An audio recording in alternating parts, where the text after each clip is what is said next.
Alrighty, let's get the show on the road. Welcome. Thank you for coming. If you haven't joined any of the team's weekly recurring classes, you're definitely missing out. Today is the first session of me and Julie teaching our weekly recurring class. I haven't rewritten this since the first time. This is probably about session number 10 or something like that. So we've had this class going on for a little while, and it's going well.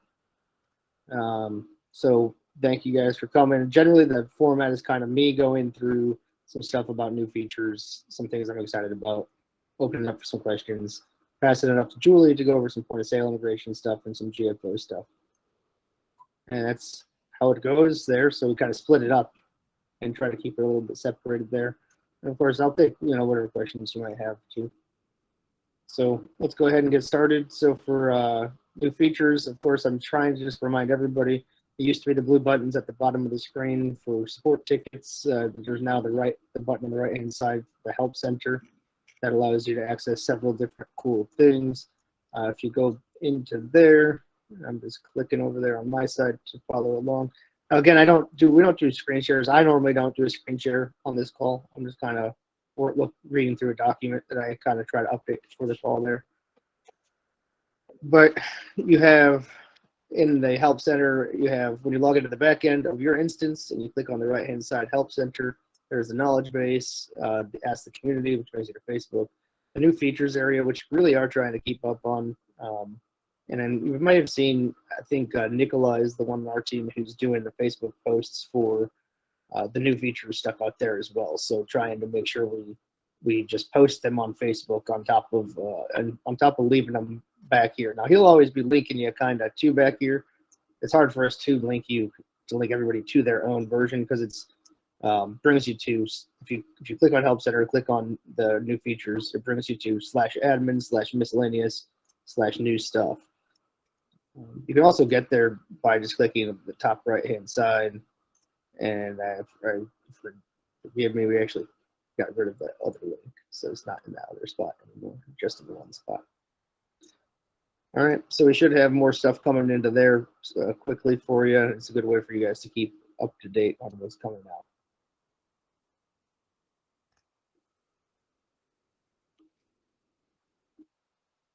Really, at this time, I don't have much new to report on my list. We've been focusing on fixing up a lot of stuff. So fixing up a lot of the GFO stuff, kind of getting that more on point, gaining some further access to tools to help us do a better job of ensuring that we have maximum exposure of restaurants and limited downtime for those restaurants. Probably more on that in Julie's section. It's always exciting to kind of tighten things up.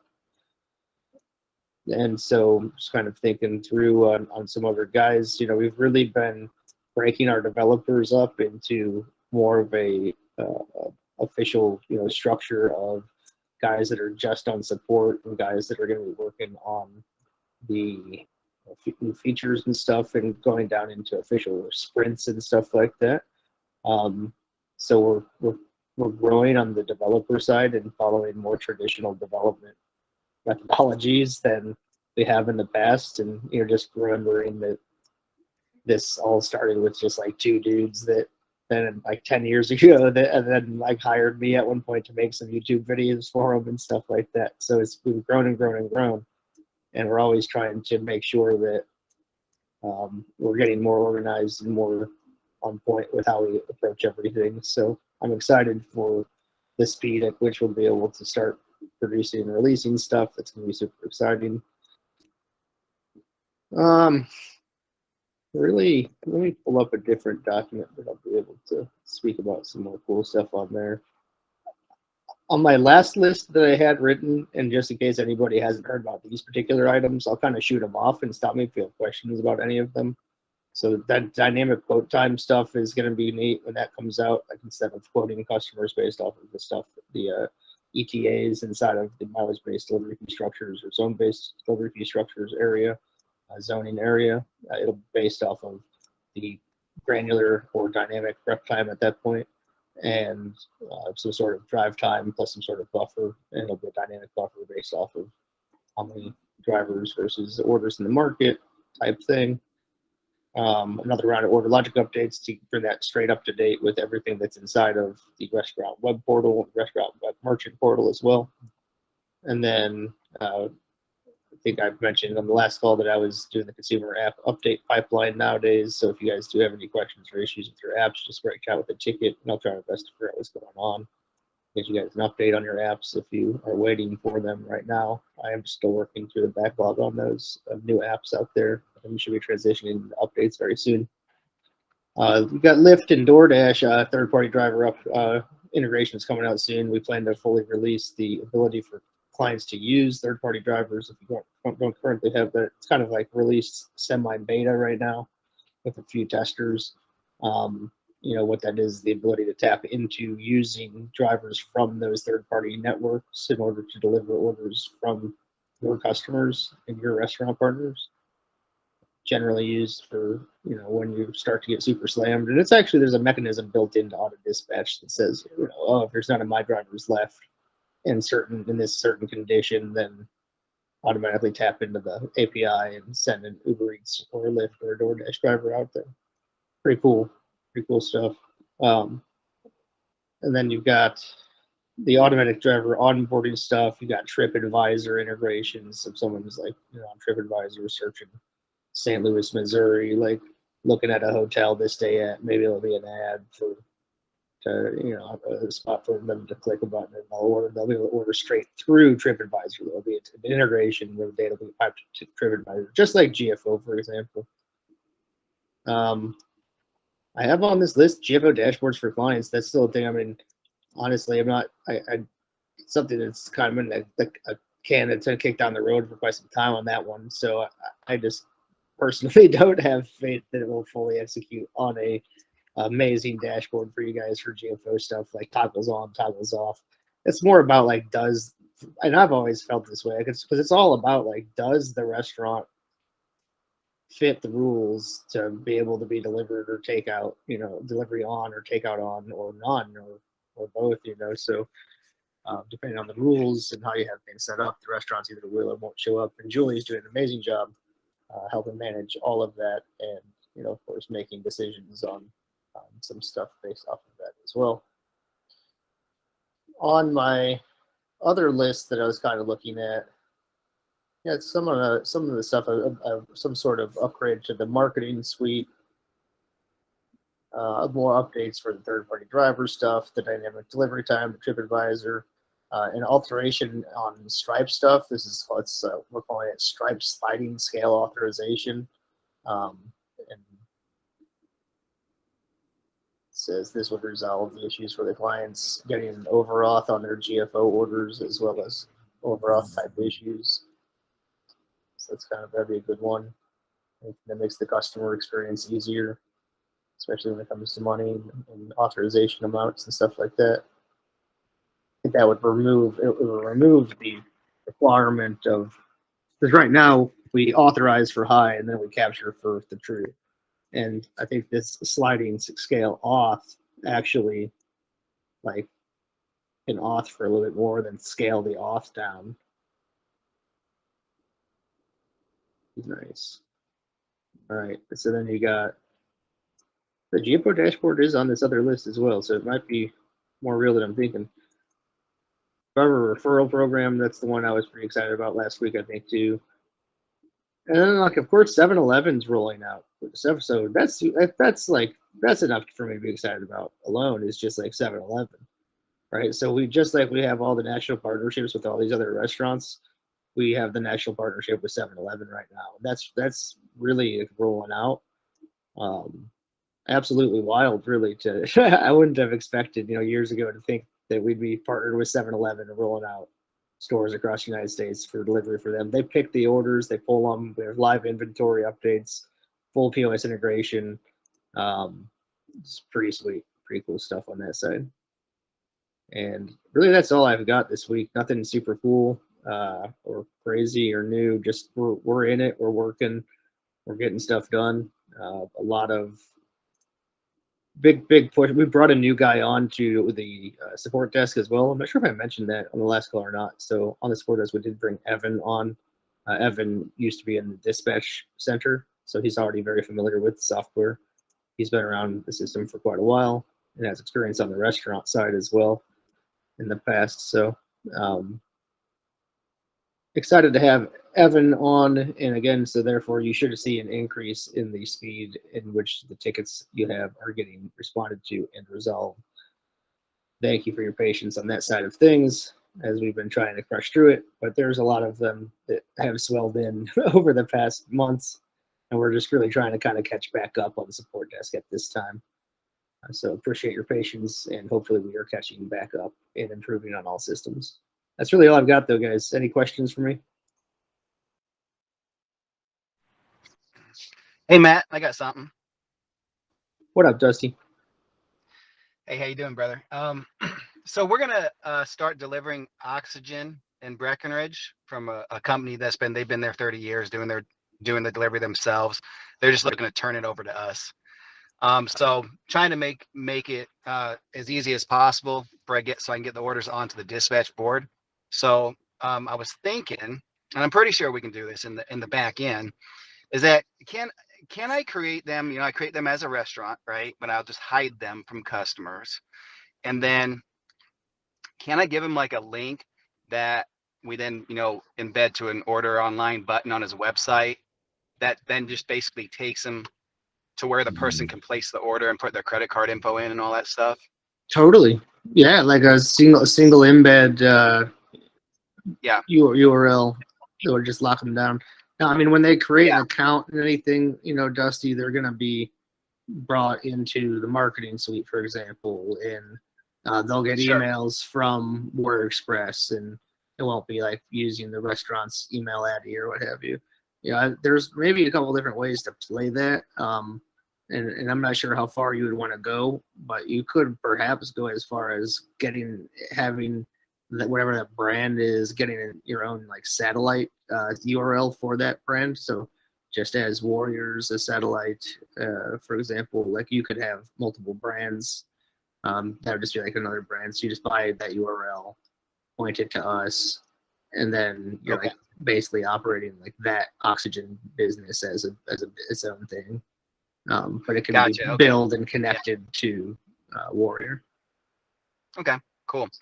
Yeah, I think we can figure out a couple, those are some kind of small details, in the whole thing. So yeah, I don't think that'll be too difficult. Yeah, because basically the guy was like, when I was talking to him, I told him I thought we could do this. He was like, well, I don't know that I want you to handle all the money. Then I forgot that we have the auto pay, right? And I can just put him on a daily auto pay. Right. And it's possible that my credit card processing rate through DeliverLogic is lower than what he's doing on his end. So maybe I help him save some money there. And then of course it hits the dispatch screen, and kind of what I was thinking was that I would have the customer place this, because we also need to go pick up the machines, based on, if the customer wanted it for 2 days or 3 days, right? So what I was thinking is that, like, we get the order in and say the customer picks 3 days. Okay, that's fine. So at that point, we then, send the order over to the oxygen guys on tablet or email, whatever, and then inside that order, it would tell them, hey, okay, yeah, customer wants it picked up in 3 days. And then at that point, that owner, he can just go in and place a new order. Have them handle that side of it. Yeah. Right. Yep. And it's real quick. It take like 3 minutes, so he can schedule the pickup order for that day and just go into an advanced order. Absolutely. Yeah. If you can get them to do that, for sure. If not, just have like a dispatcher trained to look through it on your side and, glance. Because if it's not like super timely sensitive in that scenario, so you could have some guy looking through orders for that restaurant every 24 hours and creating the extension order or the pickup order or whatever.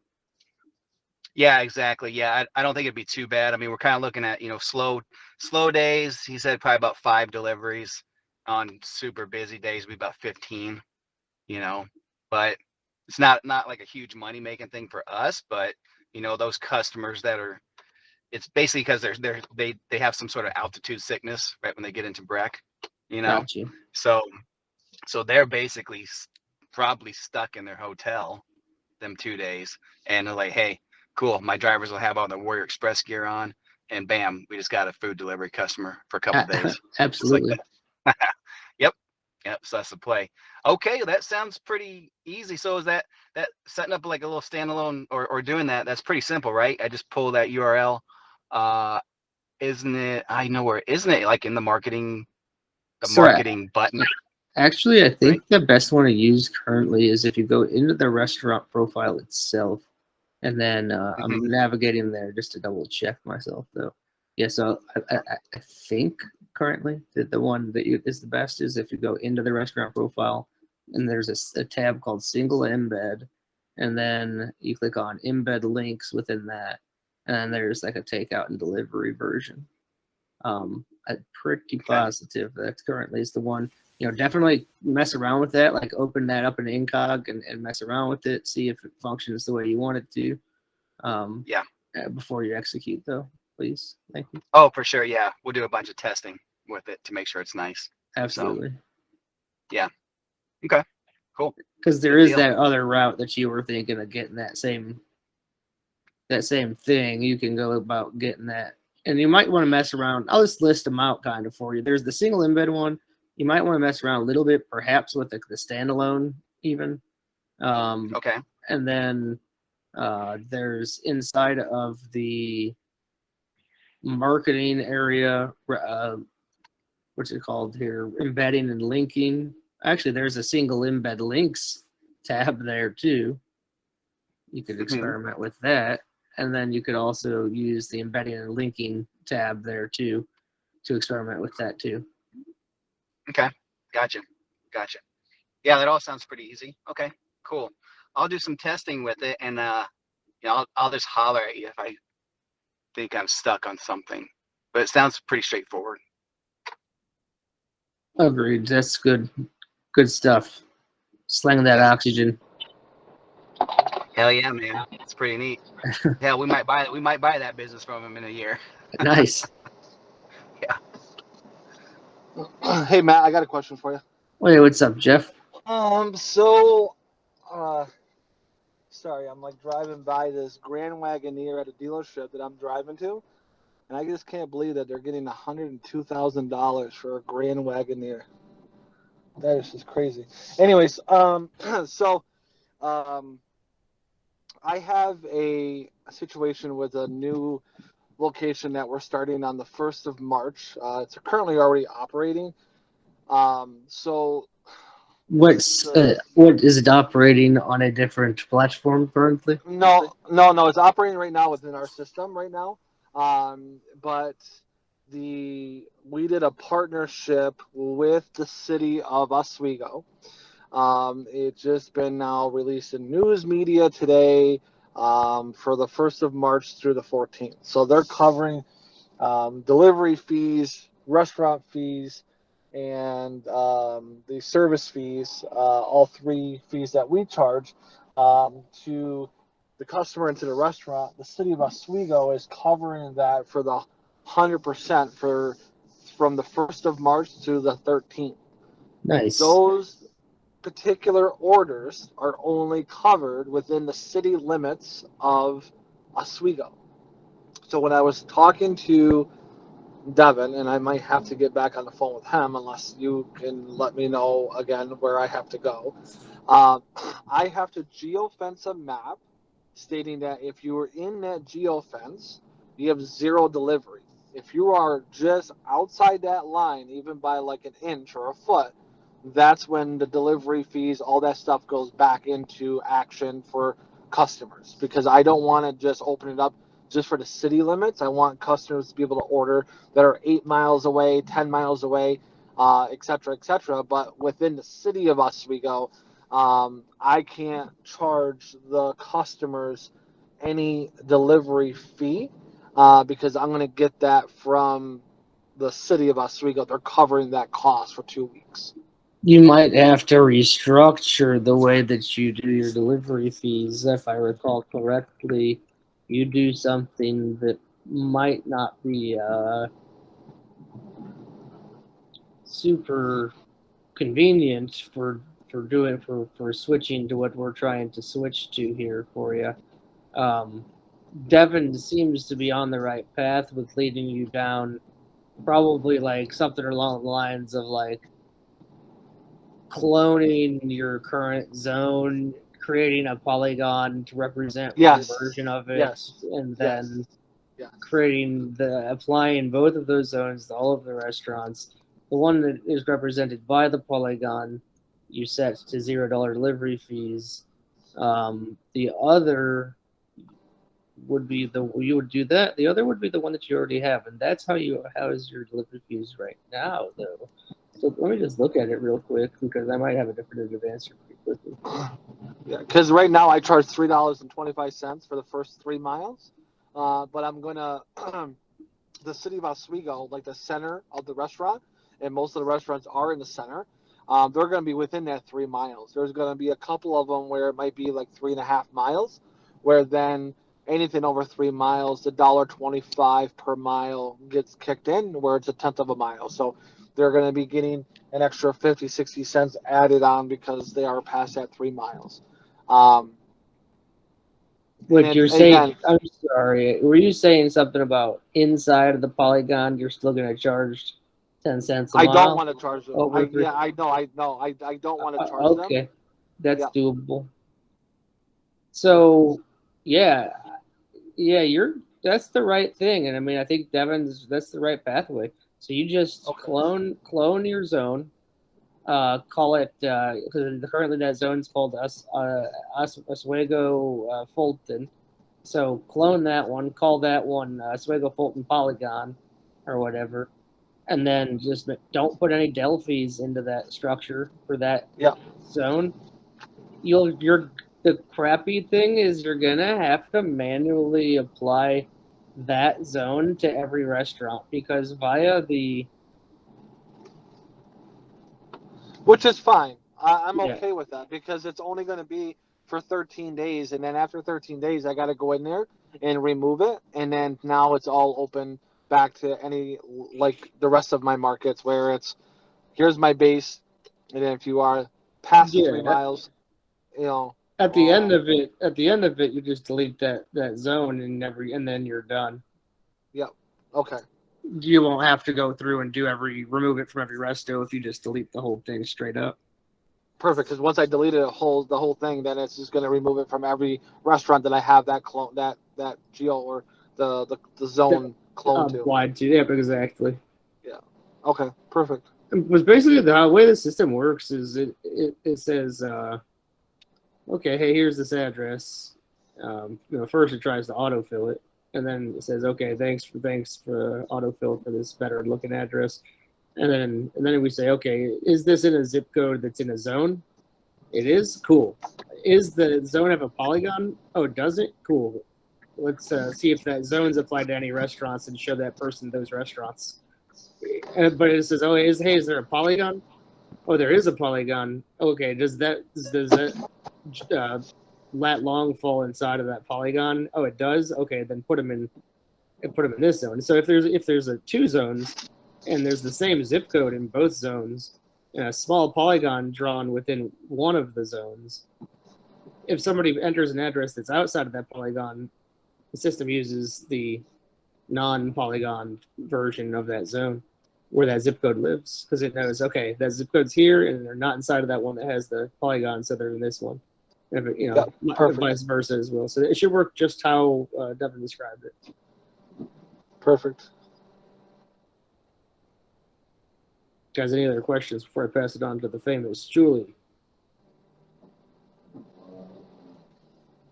All right, Julie. Hello. Hello. Good afternoon, everyone. Morning for some people. I'll just start with GFO. There's not too many new things going on. Last week I did mention we got access to some new tools and error finding filters that Google has provided us with, and we've been going ham on those, trying to find and successfully finding a lot of small blockers for little individual restaurants. So it's pretty fun to be going through those and correcting little things, and then seeing the restaurant begin to successfully populate on Google. So you know, if you have a list of restaurants that you want us to take a look at, there is in the knowledge base, in the help tab in the knowledge base, there is an article that, excuse me, if you go under the GFO section, and then within that, there is a GFO setup drop down. There's an article that's called Proper Format for Restaurant Info for GFO Status Inquiry. Follow the format that's in that article and submit a ticket, and then we can easily search restaurants for you. If it is a really long list, I'll probably end up sending it to Google. They can check it quicker than we can, but then they do take a couple days to get back to us. I did mention before last week, you know, if you have a couple of restaurants, I'll wait to gather a big list. Now with this filter we have access to, I can spot check a couple of restaurants. And you know, if it is like something quick, that's not a big deal, but I don't really have the bandwidth to be able to continue to check like little things here and there. So it is better and more efficient to just gather a nice list, submit a ticket in the format of this article. More efficient for all parties involved. So do go ahead and take a look at that. Other than sort of that troubleshooting we've been working on with GFO, everything is pretty much the same. I do want to point out that we have been seeing I don't want to say a lot more, but because of this filter tool, we've been able to pinpoint restaurants who have self-opted out via their Google business listing of accepting food orders through Google. There is an article as well in the knowledge base on how to coach your restaurant partners to turn that back on within their Google business listing. It is something that we cannot do. You cannot do for them unless they give you access to their Google business listing, which would be like a username and password that they would give you. So there is an article, and that is called My Restaurant. No, what is it called? I believe it's something about, where is it? It's about restaurant self-opting out of GFO. I'm going to find that article. Maybe I dragged and dropped it into the wrong section. But it gives some nice screenshots on what a Google business listing actually looks like from the admin panel. And there's a video as well that walks through basically where to find a little button that the restaurant has to check on in order for them to begin to accept food orders through Google. And I will say that that button is defaulted to on. So if a restaurant would have had to some point in the past gone in there and turned it off for some reason or another. So keep that in mind. They might already know where it is and how to get to it. Rhonda raised your hand. I was actually Jacques. Oh, hi. Hello. That's my wife's account. I guess she must have changed something on my computer. I just on the submitting of those missing GFOs, should we wait for some type of response on if they got back to us or you looked into something, or should we just go on there after a week or two and look at each individual one again? If you submitted a ticket, there will be communication in that ticket. I think you might have sent me that list through Slack. Right, that was in the very start, right? Yeah. And so I apologize about that if I have kind of lost track of that. I'll definitely, I'm going to put that on my list of things to do. But if you want, Jack, just as a fallback here, if you want to submit a ticket with that same list, and then we can track it more easily, that would probably be helpful, just so that it doesn't get lost in my queue. Mm-hmm. Okay, will do. Thank you. Yeah. Any general GFO questions? Okay, quick question for you, Juliet. So I understand what the issue was with that space part. So when I went to Google and I looked up Potsdam, New York, Burger King, and then I put in 176 Market Street, and then address 2, I leave it blank, put in the city, the state, and then the zip code 13676. When I click save, there's a red circle with a question mark on that one now. What other pieces of information will make that not show green? So Matt, the reason a restaurant has that red question mark, Bad address. Google doesn't, or not necessarily Google, but the geo mapping that we use doesn't recognize the address. That's right. Yeah. So poor address is what that results to. I have a lot. If you put a ticket in for restaurant with poor address, we can generally resolve it for you. So the question is, though, we're actually copying from exactly what Google has for that restaurant, just copy and pasting it into the restaurant profile, and then when we hit save, we're getting that red. Sometimes it can be a little bit funky. Yeah. About 95% of them I can resolve on my side. Generally, what I do is I end up putting the restaurant name in front of the address one and put comma, and then it works sometimes. It's my trick. Put in like Burger King, would it be burger and then space king and then comma, then the address? That's right, in the address one field. That's Okay. been my main trick that I try, and it normally works. If it doesn't work, I generally try like the store next door, the address next door, or whatever. Just kind of. Yeah, it's not working. Weird. You try like a super valid one that's like 100, like one that is in a different restaurant profile that gives a 10. Like find a profile that has a 10, input that address, see if you get a 10. Or if you do, then it's just the address in question. If you don't, then something's jacked up with the profile. So if I go in, and put in like the Arby's address, that's 172 Market Street. So that's a 10. So if I go back to Burger King Potsdam and I change the 176 Market Street to 172 Market Street, and then I hit save, let's see what happens. Do you get a 10 or you got a red question mark?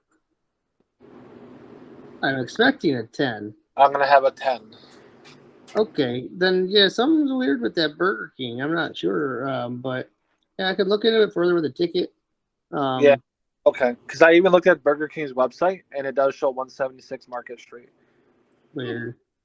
Yeah, weird. But I did understand what you're talking about.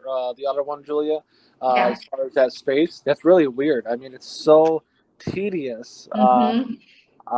It's frustrating. But because there are so many parties involved. I mean, I don't know the correct term for it, Matt, but like the geocoding that we use, and then Google has their own thing that they use, and we have to kind of make everybody happy.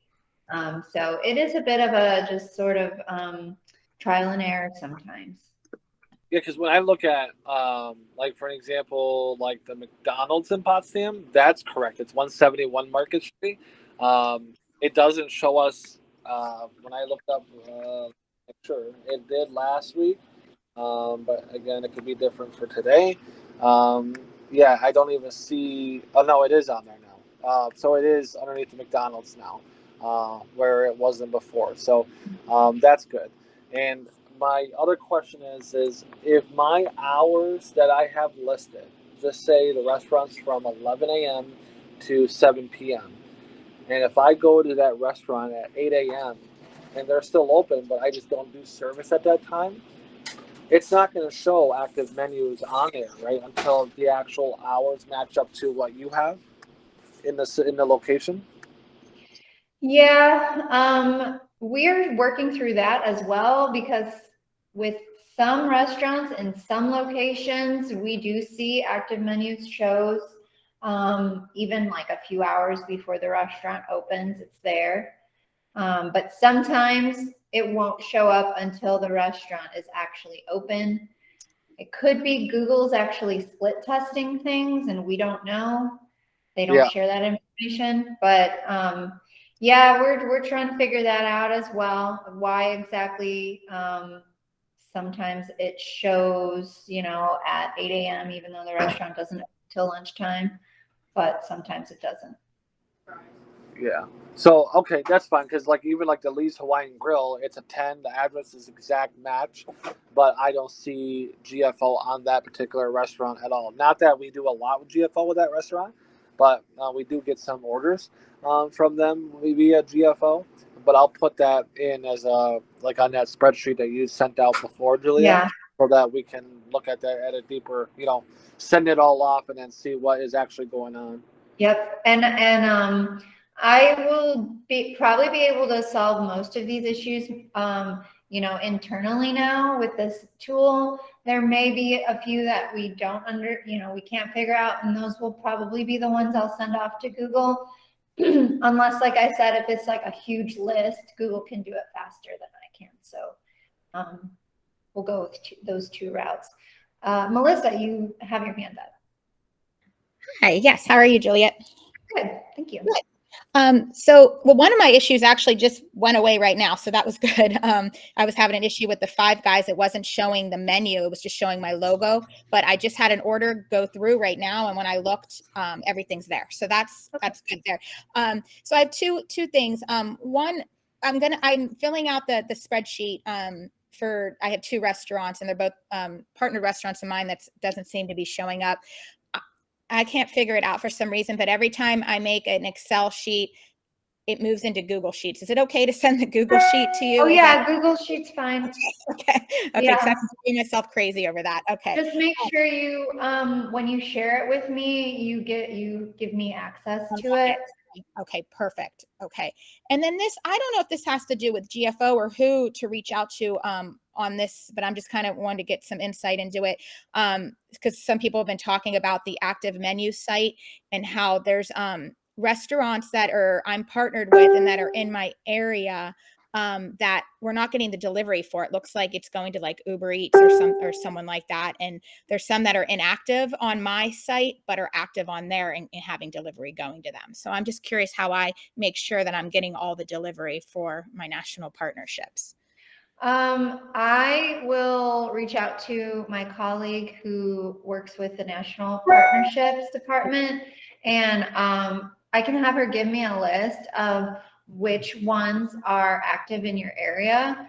I'll share that list with you. They'll have the addresses, and you tell me which ones you can service and which ones you want to service, and then we'll make sure to make them live in your location. Awesome. Perfect. Thank you, Juliet. I appreciate it. No problem. And that's it. Thank you so much. Yeah. Send me an email to remind me about the national partner. Absolutely will do. Okay, perfect. Thank you. Okay, before I move on to POS, any other GFO questions? All right. I did see Alex asked about the Smarty Street issue. Matt, do you know about that one? I don't know about it. Devo handles most of the address-related issues, so he is generally more up to date with that, Alex. If you want to ask in your channel, you might get a better answer there, to be honest with you. Sounds good. All right, so moving on to POS, I did at the beginning of the week publish that article that goes over what needs to be done for Clover. There are still a couple small things I have our developers working on, but overall the connection is working, the integration is working. We are getting menus, we are sending orders. We're working on small things like making sure certain data is available to show up on the tickets that print, stuff like that. But it will probably take you all, you know, depending on your relationship with the restaurant, a few days, maybe a week or two to work with them, get the information you need that is listed in that article, and also help them with their menu, make sure that the menu is looking good within their POS. Again, I want to reiterate, for any direct integration, whether it's, for any POS integration, whether it's a direct DeliverLogic integration or if we're using the middleware companies, whatever the restaurant has as their menu in their POS is what will pull through, and that's what will show up on your website. So it's always very important to work with your restaurant and make sure that they know that, so that they can have a little time to get their menu organized. They might be using a lot of shorthand if they're only used to their servers using their system. They'll have to probably, if they are using shorthand, you know, flesh out the titles of the menu items and descriptions and stuff. So do keep that in mind. So within this article, it is under the POS integration section in the knowledge base, and the article is called Clover POS Direct DeliverLogic Integration. There is a little bit of an introduction there, but the main parts you're going to need is there is a jot form there that you can give to your restaurant, and they will fill out all the necessary information. I will get that email, and you will also get the email of that completed jot form once the restaurant hits submit. And then there's a video in this article as well. You should send this video along with the jot form to your restaurant. It sort of walks them through the Clover backend and where they can find the little bits of information that we need for this integration. So as we start to get these submissions, we'll be working out more with the flow of it all, and I'm sure this article will evolve as we have more and more restaurants using this direct integration. I think I heard someone raise their hand. Yes, Jeff. Yeah, it's only me. So would it be safe to say, like, if I have one restaurant in my mind right now, would it be easy to say, like, for Buster's, if he's got Clover and we tried it with Chowley, and the way it pulled over, we did not like it. It just wasn't correct. We didn't know if it was a Chowley pull, the way that they pulled it, or if it's the way that his menu is set up on Clover. So would it be best to say, okay, let's do this, let's pull the menu, let's look at it, and then say, okay, no, we got to fix this, this, this, and this? Or do we look at it as, okay, how does it look? Because how do I know what to look for before it's getting, pulled? Just like what we happened yesterday with us with It's a Checkmate and Microworks, right? When it pulls.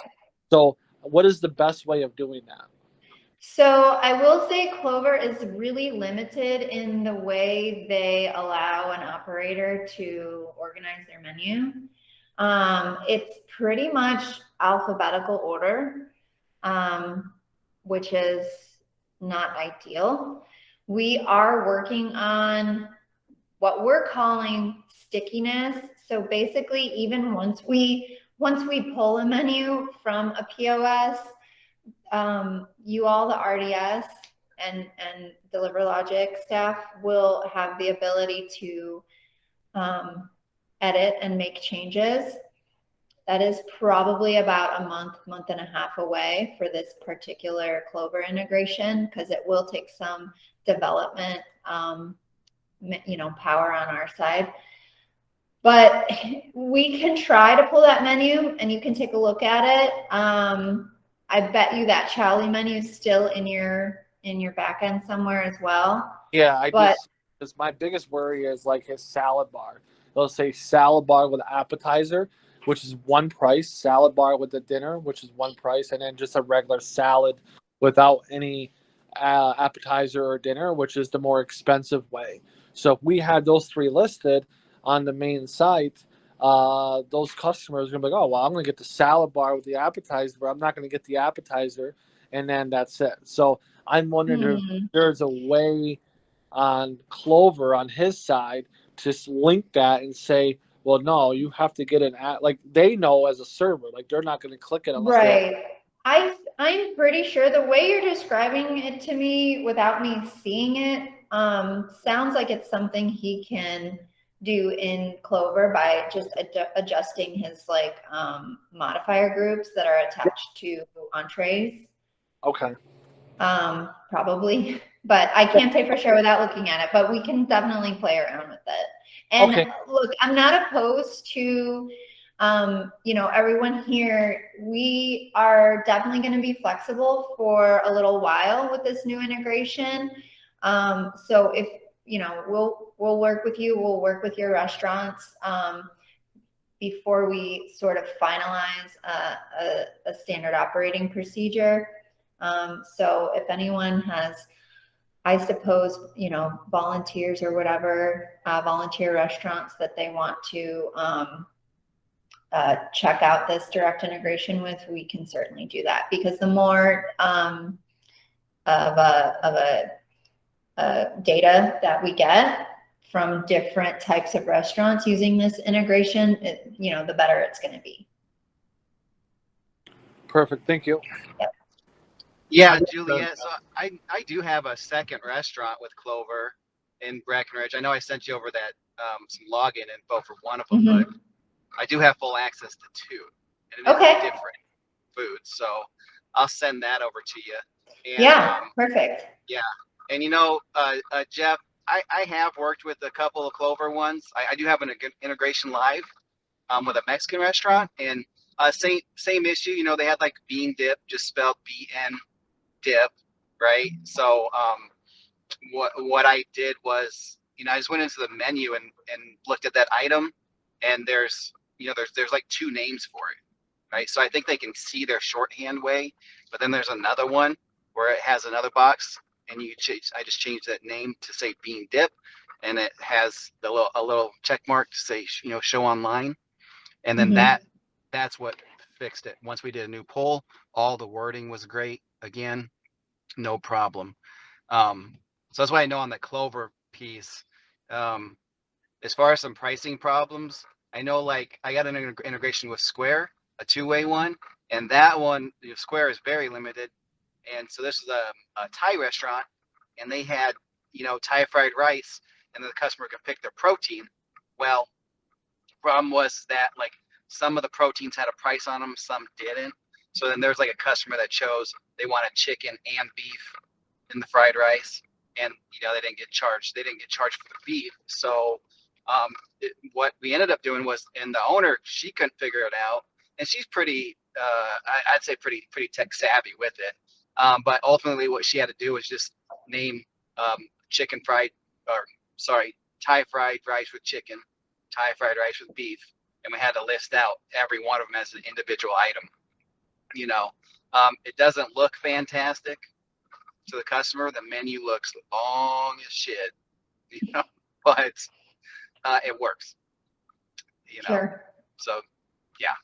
Yeah, finding ways, like each POS is going to be different, and we are going to be doing more of these. So They're all going to have their little quirks and things that we have to work around, but it is a big convenience for the restaurant and, you know, for you guys as well, not having to worry about dealing with tablets and printers and all that fun stuff.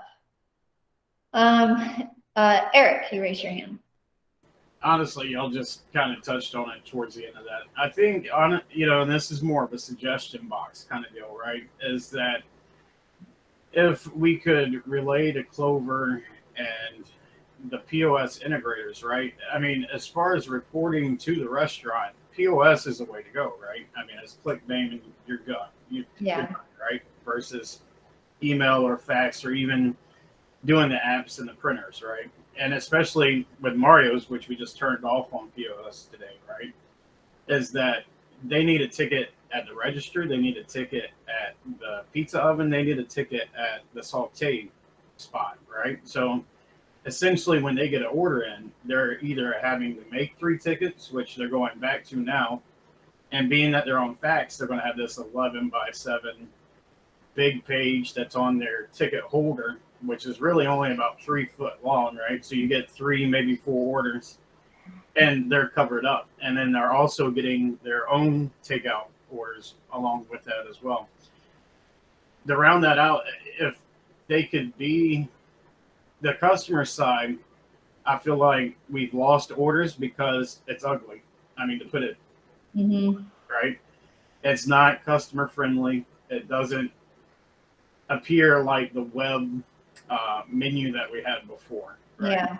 And a lot of customers gave us feedback that, hey, I just stopped using it because it was complicated. You know, yeah. It says, hey, choose an app or choose it as an entree. And then, you know, like your alphabetical listing, you know, I think overall the customer side experience has to be the one that's focused on most, but they have the ability to get it to the restaurant. So if there's a way to split that and say, okay, we want the functionality of the regular web-based for the customer, but the reporting can be whatever back to the restaurant, right? You know, whether it's that side of the menu, I think that's what needs to be focused on the most with that, right?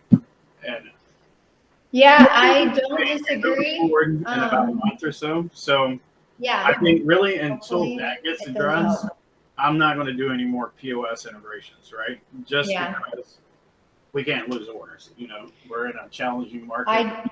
I feel you. I will say that this stickiness that we're building is probably only going to be available for the direct integrations that we do, at least for now. We may be able to use it with the middleware companies, but I don't want to speak to that yet because I'm not sure how much we will need them to get involved and to help us. And, you know, they're completely separate companies that have their own agendas and stuff, but we're doing what we can. We know that it's an issue, and it is kind of a decision that you have to make on a case-by-case basis as a business owner. You know, which route you want to take. We know that there are upsides and downsides to every sort of order placement option. Right. So honestly, I think if they focus there, that's where they pick up traction. They get more business, right? Because now that we've gone this route with Mario's, how much arm twisting am I going to have to do to get them into a second option, right? Right. You know, right now their experience of it is, oh hell no, right, and never again. So yeah, you know what I mean? Like it needs tweaking and it needs work. You guys know that, you know. Yeah. So.